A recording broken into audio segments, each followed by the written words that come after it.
Salin Sayyidina Muhammadin wa ala alihi wa ashabihi ajmain. Yang kita hormati Pak Prof. Fahmi, tamu kita dan sekaligus keluarga kita. Bersama kita hadir juga Gubernur Riau pada masanya, ya, Pak Wan Abu Bakar. Beliau sekarang sudah menjadi Tuk Wan. Belajar Tuk Wan Channel, ya, Wan. Ya. Ada Kanda Pak UU Amidi yang sampai sekarang saya tidak tahu apa kepanjang UU itu. Ya. Kemudian Undang-Undang Amidi. Dan kemudian adik-adik sekalian, para tokoh. Saya ketika disebut tokoh agak menggigil juga saya. Ya. Tokoh itu siapa? Ya. Ketika kita disebut tokoh adalah orang yang memang memasang diri di depan, melindungi, mencerahkan, dan memberi solusi untuk setiap persoalan yang ada. Itu tokoh. Jadi tokoh bukanlah orang yang berada belakang yang menghalau-halau orang, tapi dia beri di depan, mengarahkan dan memberi solusi kepada masalah yang sedang dihadapi oleh umat. Itu tokoh. Jadi sekarang ini para tokoh sekalian, kita kembalikan ke sana, dan insya Allah yang hadir ini rata-rata sarjana minimal S1. Mohon maaf Pak Fahmi, saya agak bercerita sedikit. Waktu menghadiri, kan sudah banyak nih, profesor kan sudah banyak menghadiri acara wisuda. Tadi waktu acara sudah kemarin di kampus, sekarang kan dibatasi, wali murid tidak masuk lagi ke dalam aula. Jadi yang ada itu adalah warna hitam. Warnanya hitam di bawah, kami di panggung di senat hitam semua. Terpikir oleh saya, kenapa baju wisudawan itu kok hitam? Pecinya hitam juga. Pecinya dikasih bersegi, ada kucir. Saya coba cari-cari, berselancar di internet. Saya dapat ilmu jadinya. Rupanya hitam itu adalah misteri, lambang misteri. Orang yang kuliah, belajar, dia mencoba menyibak misteri untuk menggali apa yang ada dalam misteri itu supaya nampak keluar. Ketika dia wisuda, maka dia dikatakan sudah menyibak misteri itu, lalu cara berpikirnya tidak lagi terkungkung oleh sesuatu yang tidak, seperti orang yang tidak tahu apa yang dibalik misteri. Maka seorang sarjana berpikir seperti pecinya, seperti topinya, persegi. Apa arti persegi di situ?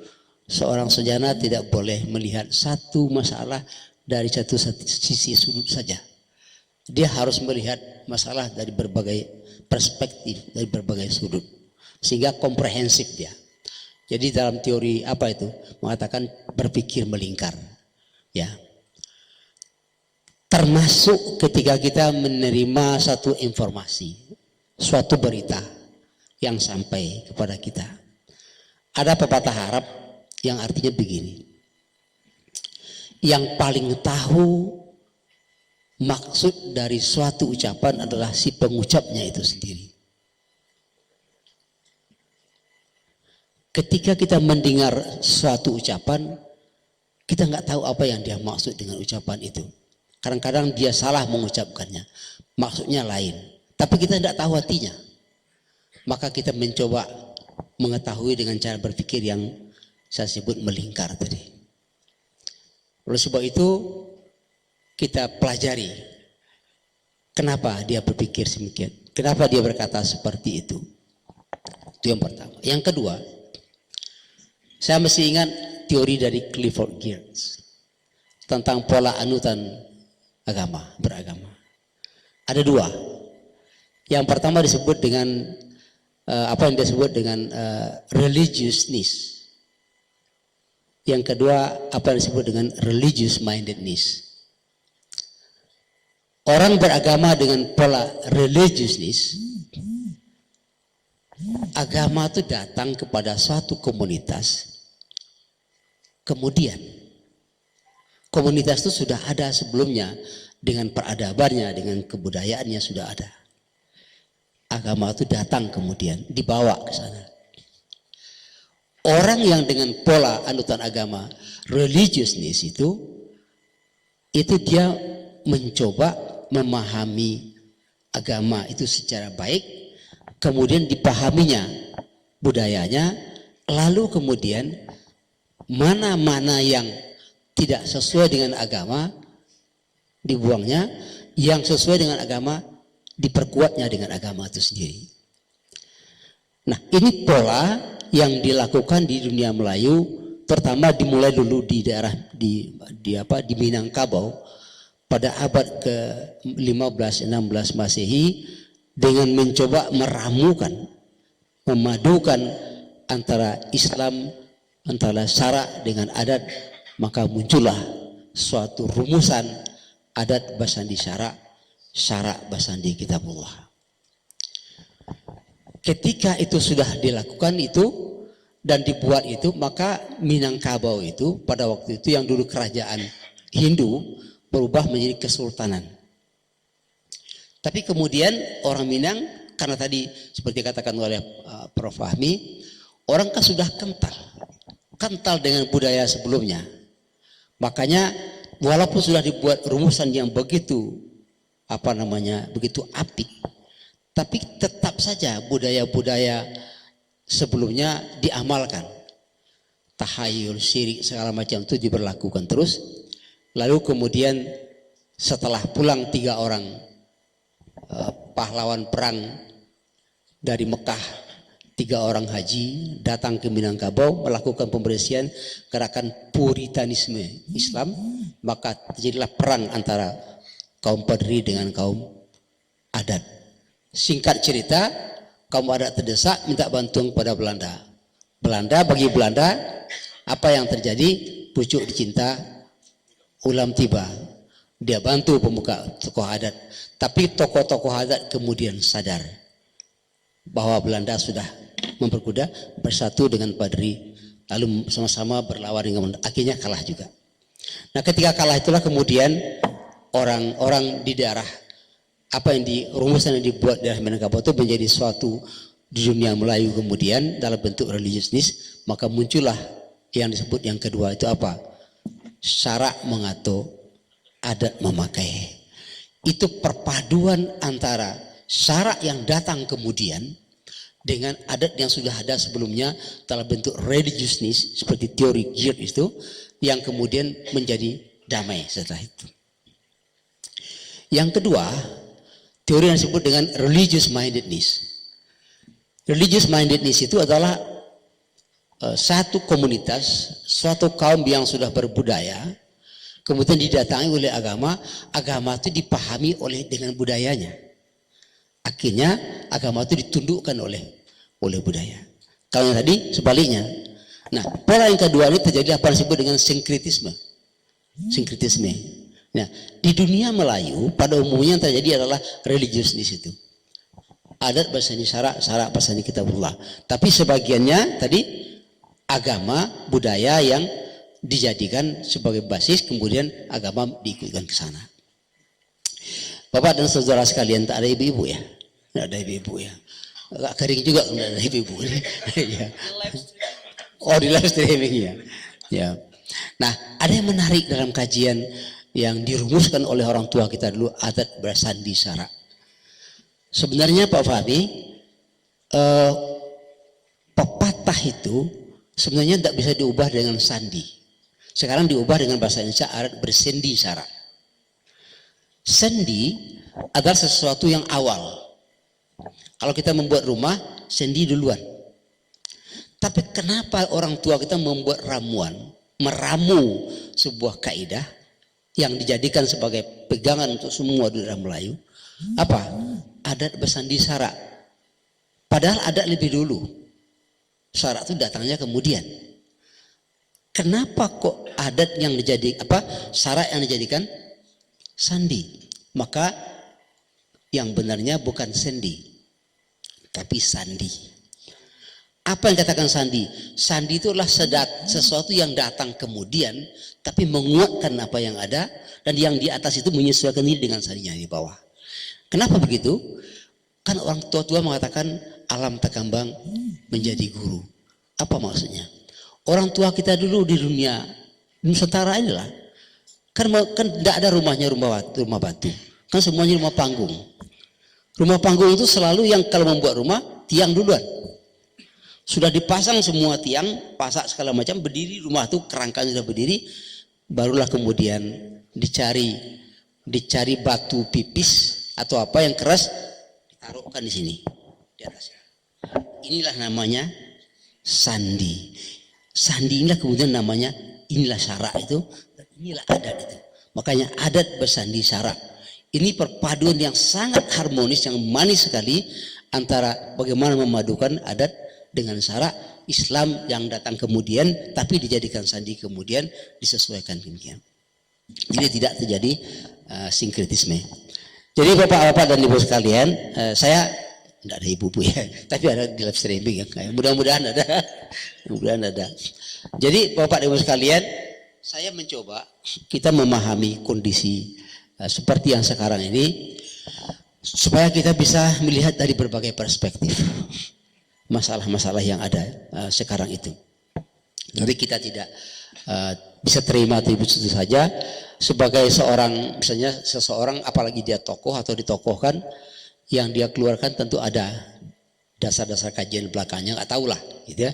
Tapi kita tidak tahu apa yang dimaksud. Tapi yang pertama, yang kedua, kita coba melihat kenapa ada muncul beberapa bulan terakhir atau tahun terakhir ini dikatakan Islam itu Arab, agama Arab.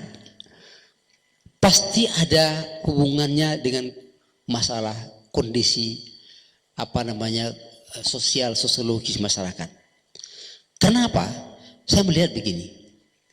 Sekarang sama-sama tahu kita ada kawan-kawan kita dari satu kelompok tertentu sepertinya menampilkan atau tidak di mulutnya tapi dari penampilannya bahwa Islam itu memang Arab.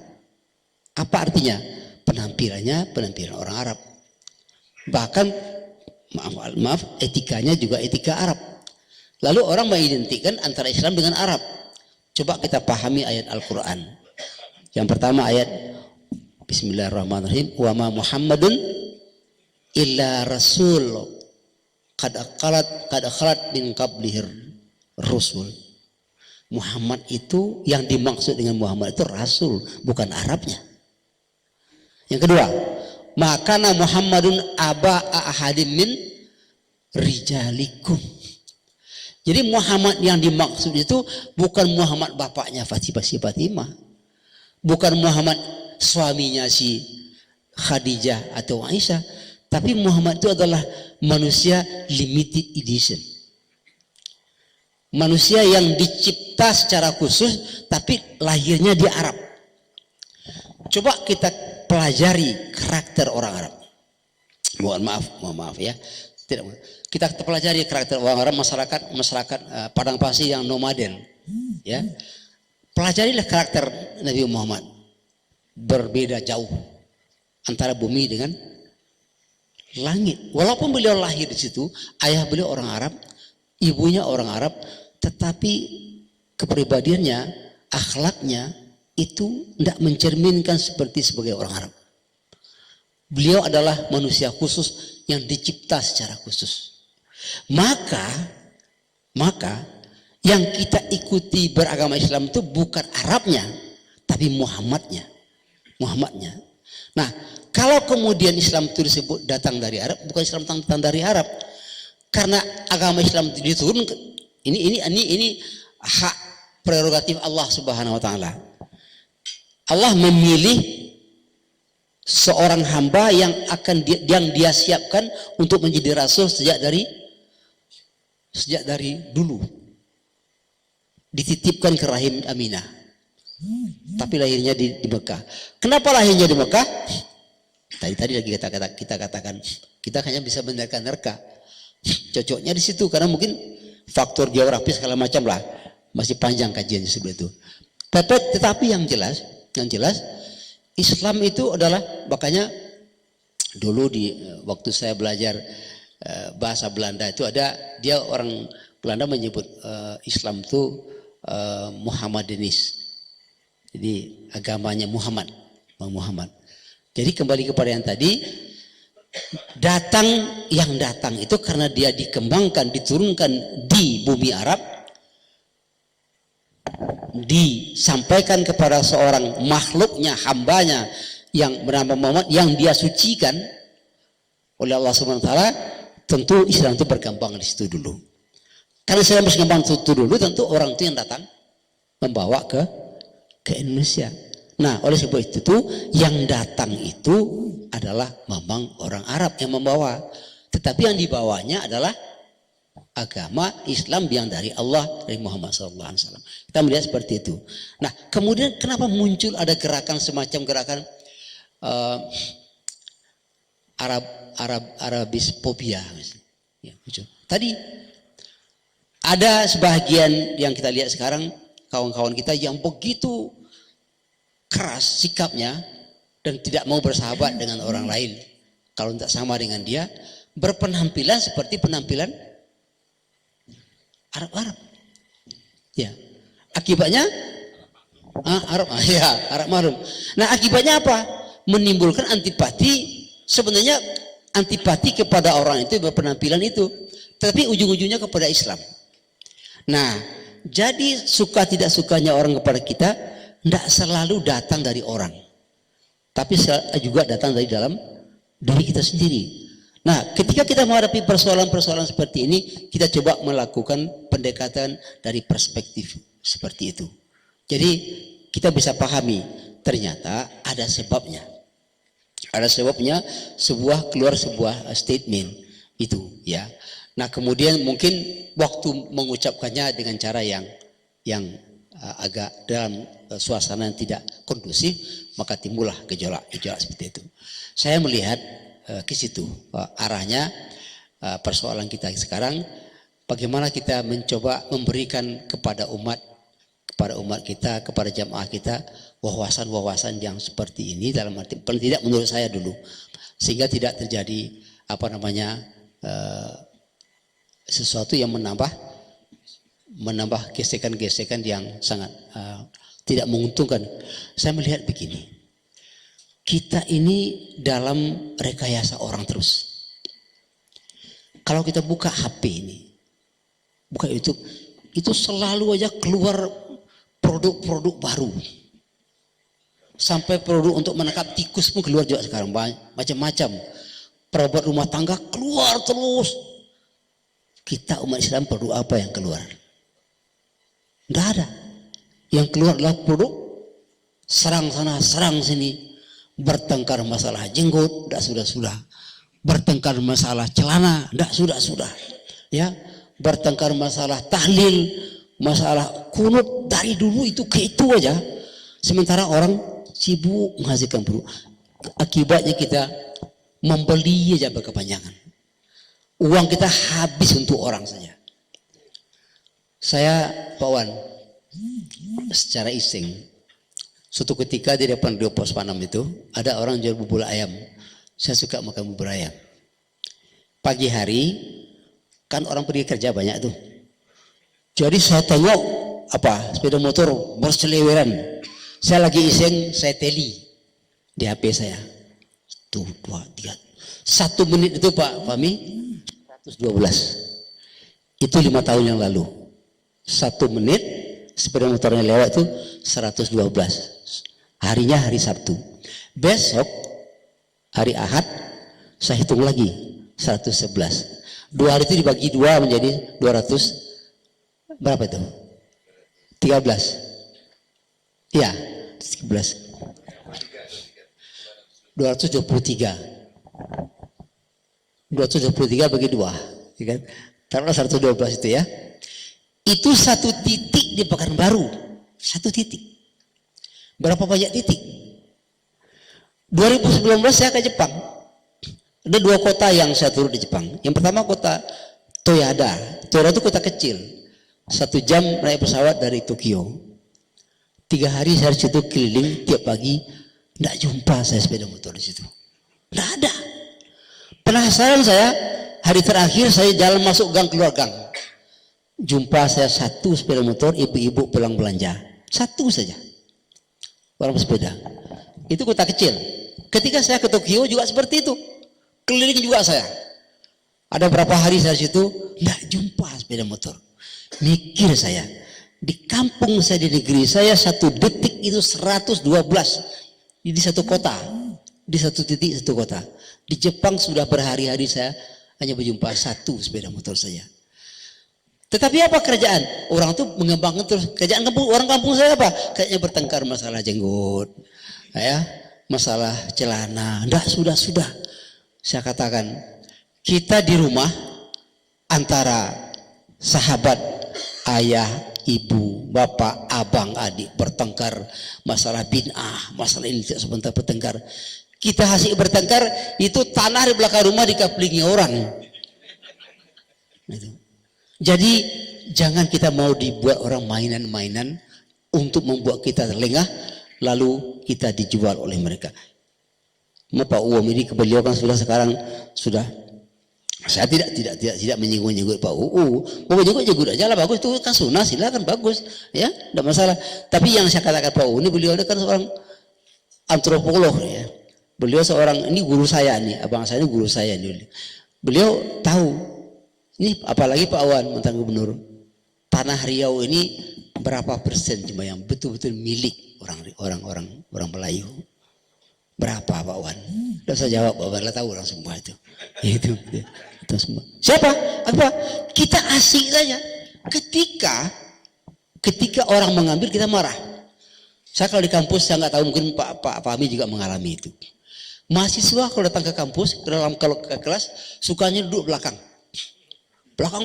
terus.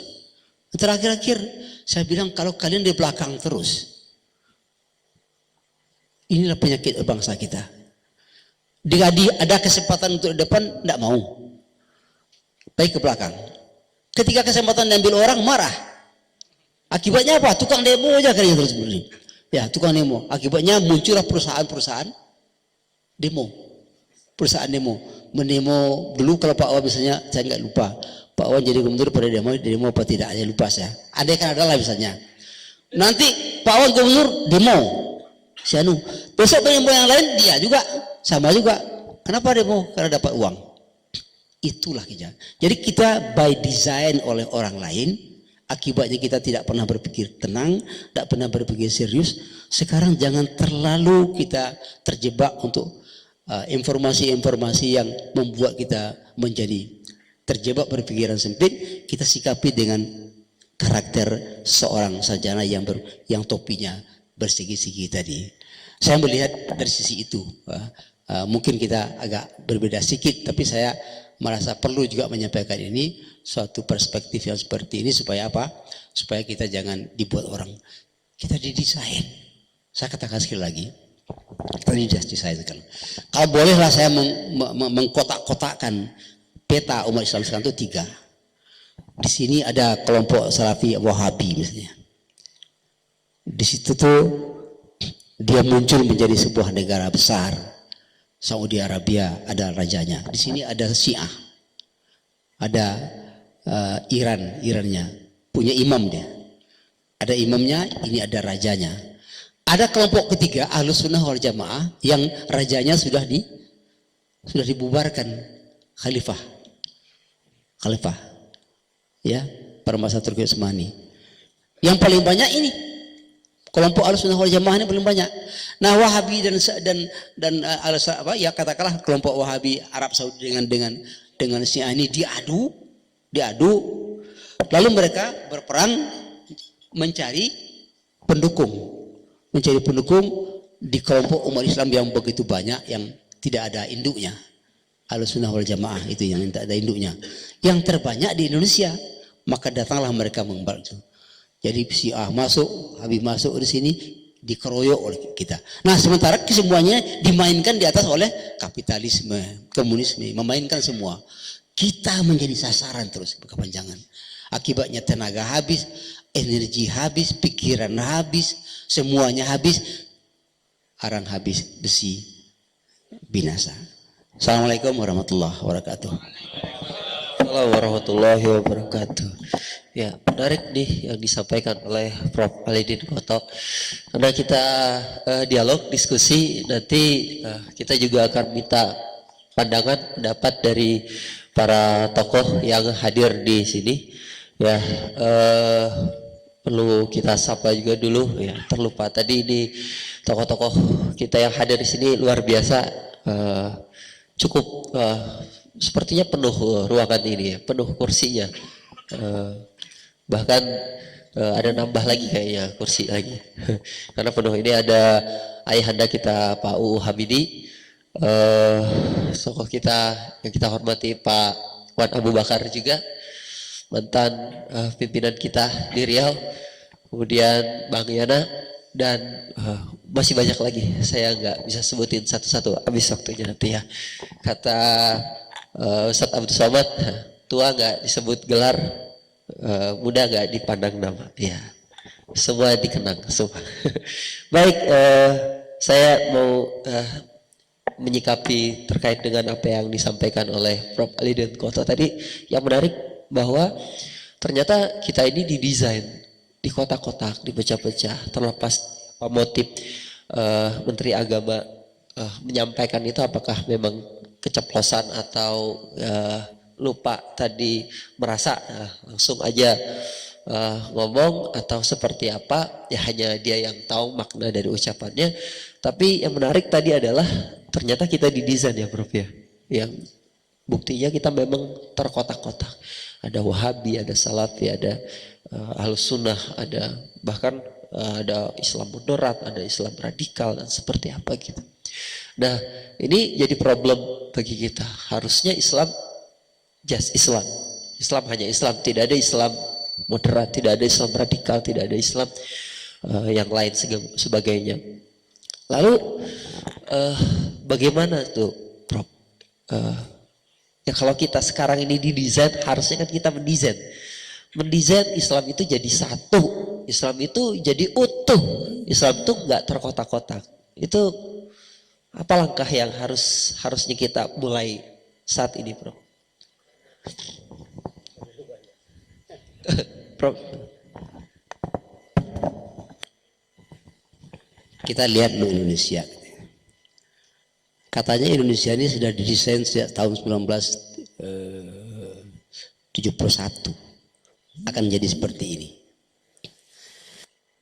Lihatnya gini, ada sebuah jurnal Reader's Digest tahun 87 nggak salah saya. Di situ dikatakan begini, ada dua penyakit besar bangsa Indonesia, kalau enggak diatasi, Indonesia akan kolap. Yang pertama disebutnya loose work ethics. Loose work ethics ini artinya etos kerja yang longgar. Kalau bahasa awaknya pemalih, nah, pemalas. Itu bahasa Inggris Pak, pemalih. Ya. Etos kerja yang longgar, nantilah ini masih ada. Yang kedua, dia bilang di situ serious corruption. Itu tahun 87. Tahun 93 saya ke Singapura sebagai orang kampung. Saya ini MRT Pak Ambar, di kereta api bawah tanah itu saya bingung mana kereta api, karena baru coba naik MRT kan. Jadi saya bertanya kepada seseorang, saya mau ke Victoria Street. Jadi dia, waktu saya bertanya, pertanyaan saya nggak dijawabnya. Dia malah bertanya, "Ayu Filipino?" Tahun 93 itu kan saya bangga betul sebagai orang Indonesia. Karena Indonesia disebut-sebut akan menjadi salah satu macan Asia waktu itu. Saya bilang, no, Indonesia. Ketika saya bilang Indonesia, dia mencibir. Oh, Indonesia. Tersinggung saya. Tersinggung, saya bilang, kenapa woi? Sambil berjalan dia bilang corruption katanya. Tahun 93 termenung saya. Padahal saya bangga betul sebagai orang Indonesia. Jadi kemana pergi setelah itu selalu saya tanya, ayo boleh minum? Akhirnya yes. Gitu. Nah, kembali kita tadi kita apa namanya? Kenapa kok sampai ke sana cerita itu? Nah, masalah apa tadi itu? Ya, jadi kita sudah didesain oleh mereka. Jadi orang itu mendesain mereka melalui kelemahan-kelemahan kita. Kelemahan kita itu dia tahu kita ini orang yang etos kerjanya longgar. Ini gini. Orang yang etos kerja longgar itu cenderungnya yang enak-enak saja. Mau tinggal di zona nyaman. Nah, orang yang mau tinggal di zona nyaman yang enak-enak, dicarinya lah yang enak-enak. Diajar ini korupsi. Kalau maaf nih Pak Wan, saya sedang menulis buku yang tidak sudah sampai sekarang. Yang tidak sudah. Buku tentang wali kota Pekanbaru. Apa itu? Salah satu wali kota kita itu tahun-tahun berapa? 60-an atau 70-an? 60-an. Jadi cerita anak beliau kepada saya. Waktu Abah, dia panggil Abah pada wali kota itu. Waktu Abah dilantik jadi wali kota, kami tinggal di rumah. Datanglah 2 truk ke rumah. 2 truk itu penuh isi mobiler, sofa segala macam yang bagus-bagus ke rumah. Sudah dia masuk ke rumah, diaturnya digantilah semua perabot rumah tangga itu menjadi cantik, gagah. Setelah itu dia tinggalkan kartu nama dan tinggal amplop. Kami terima kata anak beliau. Apa kata abang saya? Ini Abah pasti marah. Abang pasti marah nih. Apa kata abang saya? Mana amplop tadi? Sembunyikan amplop itu. Betul. Pas makan siang, beliau pulang sampai di rumah berubah. Suasana rumah itu beliau begini. Sekali tetap Dia sebut salah satu etnis. Sekali enggak etis kalau saya sebut di sini, ya. Sekali pahamlah Anda. Kata orang awak Pak Wan, ya, selalu orang jalan ke menyampaikan. Begini ya, sekali tetap ini ulah siapa? Saya tahu. Kami ketakutan. Amplop kami sembunyikan. Kata anak beliau. Satu karena kami kasihkan amplop kartu nama, panggil sopir. Kembalikan antar di amplop. Antar sekali. Diantarkan kembali, maka rumah itu kosong lagi. Dibongkar. Begitu dulu orang-orang tua kita menjaga integritas diri. Kenapa dia coba melalui dia samakan semua orang-orang kita orang Melayu seperti itu. Nah, tetapi kemudian dimasuki terus. Saya umpamakan begini, menjadi seorang pemimpin itu sama dengan orang yang tegak di atas panggung. Sekuat apapun waktu dia muda, Pak Wan banyak pengalaman. Waktu dia muda kuat, dihantam oleh angin semua macam kuat dia. Lama-lama daya tahannya pasti turun. Di saat daya tahan turun, masuklah angin di situ. Makanya jadi pemimpin itu jangan lama-lama. Gitu. Ya. Bagaimanapun energi itu stamina itu semakin lama semakin turun masuk. Nah, orang yang mendesain tahu kelemahan kita itu. Oleh sebab itu kita taatilah aturan yang telah dibuat, jangan dicoba diongkar-ongkar lagi. Yang sudah ada jalankan dulu. Gitu ya caranya supaya orang tidak mudah mendesain kita, taat kepada aturan. Ya, taat kepada aturan. Ya, sebut terserah aja sampai ada Sandunglah yang menyampaikan, silakan yang tadi kan. Jadi jangan undang-undang dibuat untuk menyelamatkan satu kelompok atau satu pribadi. Undang-undang dibuat untuk menyelamatkan semuanya. Kenapa di negara kita ini undang-undang jalan? Ke pengadilan, putusan pengadilan sesuai dengan undang-undang, tapi apa? Keadilan tidak tegak. Saya mengajar di S2 di hukum tata negara. Ada satu kelas semuanya hakim. Mereka bilang, Pak, kami para hakim ini adalah corong undang-undang. Bagus. Bagus kalau corong undang-undang. Sekarang begini, siapa yang buat undang-undang? Legislatif, oke. Sekarang nggak tahu saya, masih ada nggak majalah Forum Keadilan Pak Ambar? Nggak ada lagi ya. Dulu ada majalah Forum Keadilan, covernya itu gambar gedung DPR, MPR. Tapi di atas gedung itu ada dua kepala konglomerat menengok ke dalam. Apa maksudnya itu? Ya katakan, kalau undang-undang itu dibuat seperti Undang-Undang Dasar 1945 dibuat oleh orang yang jujur, orang yang ikhlas, orang yang hanif, itu ya, Anda jadi corong. Tapi kalau dibuat tadi Dasar Persanan, Anda bukan menjadi corong undang-undang, Anda menjadi corong orang yang memasang undang-undang itu sendiri. Sekarang itu yang banyak terjadi. Jadi hukum undang-undang ditegakkan tapi keadilan tidak. Nah, kita by design karena kita melanggar undang-undang. Sekarang yang terjadi seperti itu, kalau tidak sesuai dengan undang-undang diganti kalau berbenturan dengan kepentingan-kepentingan. Lalu apa yang di atas? Hukumkah yang jadi panglima atau panglima menjadi hukum?